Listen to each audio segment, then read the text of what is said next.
that apart from the prayers, to pay attention to tahajjud and nawafil, and those people who are 65 or 70, maybe that some a percentage of that is offering tahajjud and they are mindful of that. But the early age of Ansar, in that there is a need of paying attention to tahajjud prayer. By the grace of Allah, in Jamaat there is a significant number of people who are very regular in their tahajjud prayer. Rather, among Khudam there are some people, but in Ansar this number should be in majority. These people should be in majority.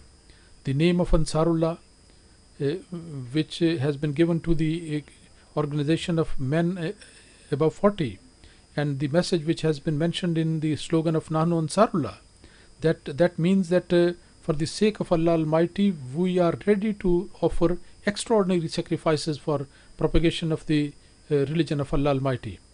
And for the establishment of religion, we are going to sacrifice each and every ability and every means. We are going to act upon that one and use that one. So the propagation of religion, Hazrat Masih Maud Wasalam has told us that is going to be through the prayers. Along with tabligh, the prayers are going to play a very important role for that. Therefore, towards the prayer, with a special zeal, we have to pay attention to this obligation.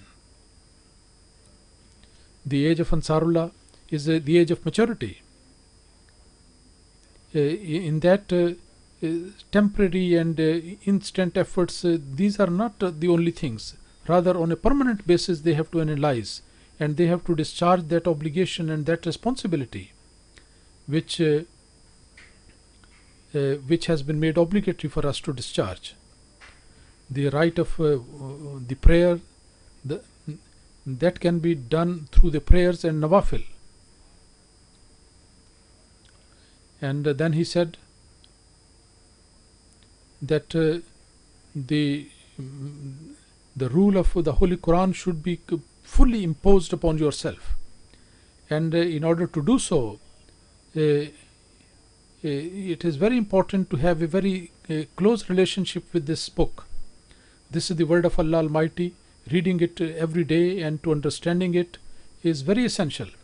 And everybody who is a member of this organization of Ansarullah, he should make it a point of duty that he has to recite the Holy Quran every day without fail. And similarly, the ladies are there. It is their obligation as well. It is not only for Ansarullah. Actually, it is for every member of the Jamaat, and particularly those who have to look after the future generations. It is their special responsibility to set up good examples of them, and they should do the recitation every day and also to understand the translation. So where everyone among us, by he is trying to do something to increase his own righteousness, he should also be able to present this good example for his children, and they should also be linked to this word of Allah. And this is the summary of the conditions of the Bai'at which I mentioned. As I said, this is the minimum standard for an Ahmadi in the sight of the promised Messiah ﷺ. And Ansarullah, they have to attain to the highest to the higher standards of that. And similarly, our ladies, as the guardian of the houses and the caretaker of the house, they are also responsible for the good training of the children, just like the men are. Rather, more than men, the responsibility is upon ladies, because the earlier part of the life of the children, that is spent in the close proximity of the men and the mother, proximity of ladies and the mother. And the school going child, he remains more in the company of the mother. So the mothers are under heavy responsibility in this regard. If the mothers, they have their own religious training and they have some religious knowledge, then the children, they grow up in such an atmosphere, with one or two exceptions here and there. Generally, those children have a close attachment with religion. And regarding such ladies, Hazrat Masih Maud has mentioned that I have seen that some ladies, because of their spiritual power, they are advanced, more advanced than the men. And excellence, there is no priority of the men. And whosoever may increase, whether they are men or ladies, anybody can increase in that one. So each one of our ladies should try to acquire this high standard. And in men and women, there should be a race between them to excel one another in matters of goodness. And there should be effort from both sides. And when this condition is there, then you will see that the generation, they would be getting closer and closer to Allah Almighty. These conditions of Bai'at, which Hazrat Masih Maud has presented before us, there is no specification that these are only for men and not for ladies. As a matter of fact, both of them, and for every section of the community, these conditions are there. Whosoever is going to follow the path of goodness, he will be able to get the love of Allah Almighty, and he would be reforming this life and the life to come, and also the protection of the children, and to making them assurance that they are following the path of righteousness that will be done.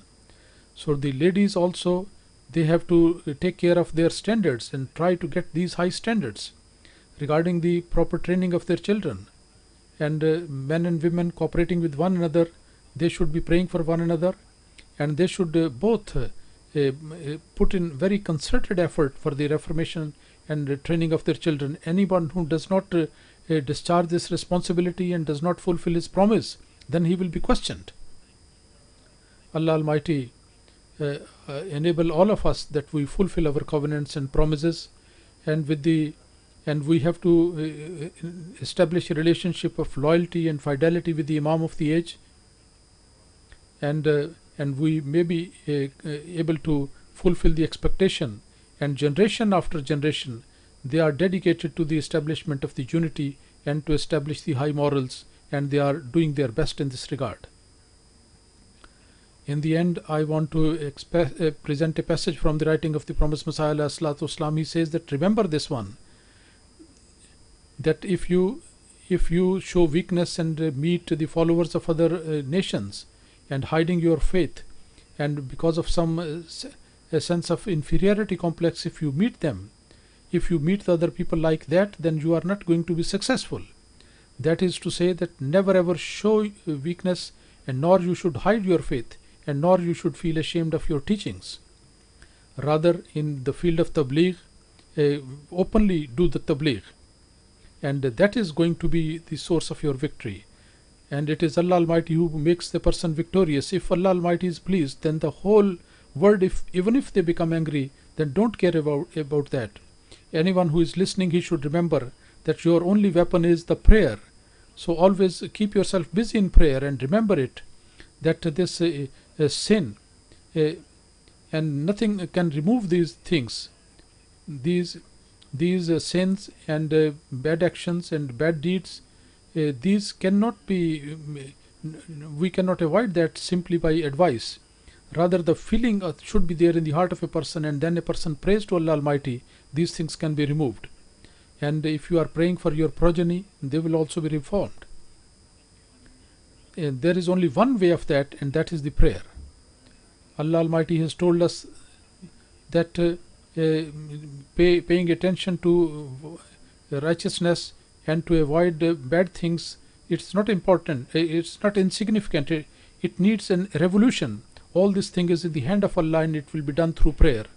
Our Jamaat should do that, getting up in the night, they should cry before Allah Almighty and pray. His promise is Uduni astajib lakum. Generally people believe that the prayer means that the prayer for the worldly benefits is the prayer. These are the worms of this life, they cannot go away from it. The actual prayer is for the religion, for the faith. And Allah Almighty has mentioned in somewhere else that the real benefit is in the faith. And don't consider that you are sinful, how Allah Almighty is going to accept that. This is wrong. In one place it is mentioned there that the sin is like that filth which is attached to the clothes, and that can be removed by washing it. So the sin is not a permanent thing. This is uh, something which can be washed away, which can be cleansed. If people are paying attention to the prayer, then he says that sometime with the human mistakes, one can become dominant upon that. One can overcome these sins. Sometimes the sin overcomes a person.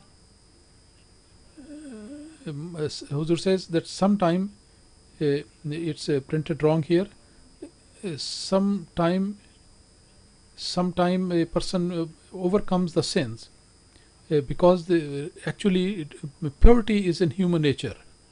And look at the water. The water is there.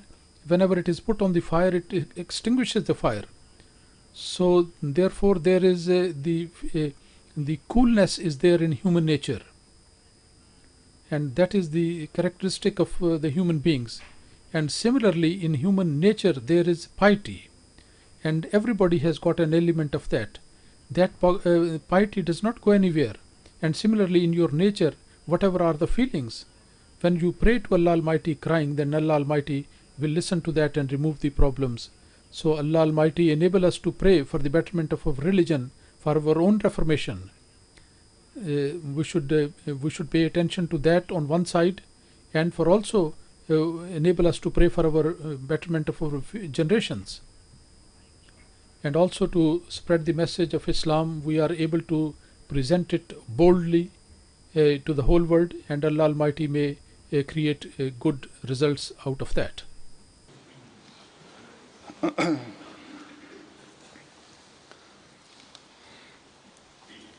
Alhamdulillah, Alhamdulillah, nahmaduhu wa nasta'inuhu wa nastaghfiruhu wa nu'minu bihi wa natawakkalu alayhi wa na'udhu billahi min shururi anfusina ومن سيئات أعمالنا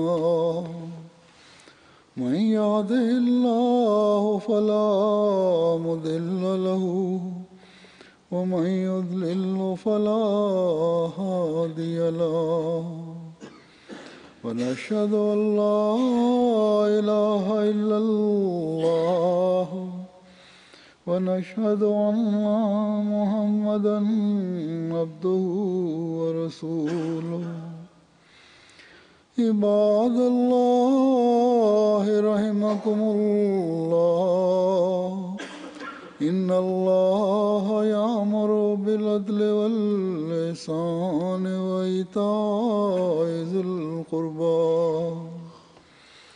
وينهى عن الفحشاء والمنكر والبغي يعظكم لعلكم تذكرون اذكروا الله يذكركم وادعوه يستجب لكم ولذكر الله أكبر